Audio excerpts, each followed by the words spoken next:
ప్రేక్షకులందరికీ ప్రభువైన యేసుక్రీస్తు నామమున శుభములు.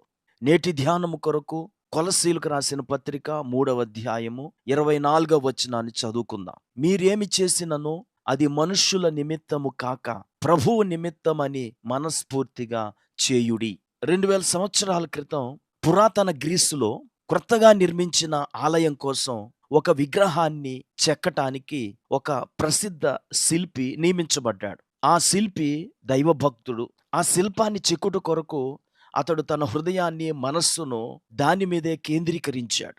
ఆ శిల్పము యొక్క ముఖ కవలికలు మొదలుకొని దుస్తుల యొక్క మడతల వరకు ఎంతో జాగ్రత్తగా చెక్కాడు. ఆ శిల్పాన్ని చెక్కుట కొరకు అనేక రోజులు, అనేక గంటలు సమయాన్ని వెచ్చించాడు. మొదట విగ్రహం యొక్క ముందు భాగాన్ని చెక్కాడు.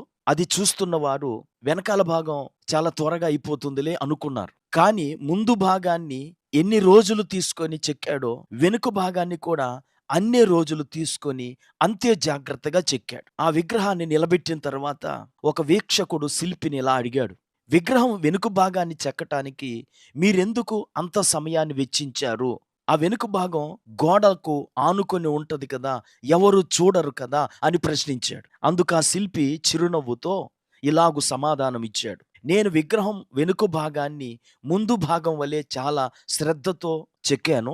ఎందుకంటే ముందు భాగాన్ని మానవులు చూస్తారు, వెనుక భాగాన్ని దేవుడు చూస్తాడు అని చెప్పాడు. ప్రియులారా, ఈ కథ మనకేమి తెలియచేస్తుందంటే, మన చేతికొచ్చిన ఏ పనైనా సరే శక్తి లోపం లేకుండా చెయ్యాలి అనేది బైబిల్ తెలియచేస్తోంది. మనుషులు చూడొచ్చు, చూడకపోవచ్చు. మనుషులు చూడలేని దానిని దేవుడు చూస్తాడు. గనుక ప్రతి ఒక్కరూ తాము చేస్తున్న పని ఏదైనప్పటికీ దేవుడు చూస్తున్నాడు అనే దృష్టితో చెయ్యాలి. ఉదాహరణకి ఒక గదిని క్లీన్ చేసే బాధ్యత నువ్వు కలిగి ఉన్నావు అనుకో, ఆ గదిలో మంచం కింద కూడా నీవు క్లీన్ చెయ్యాలి. అది ఎవరికి కనబడదు, ఎవరు చూడరు అని అనుకోకూడదు. ఎందుకంటే మనం చేసిన దానికి ప్రతిఫలం దేవుడిస్తాడు. అపోస్తలుడైన పౌలు కొరింథీయులకు రాసిన మొదటి పత్రిక 10:31 ఏం చెప్పాడంటే, కాబట్టి మీరు భోజనము చేసినను పానము చేసినను మీరు ఏమి చేసినను సమస్తమును దేవుని మహిమ కొరకు చేయుడి.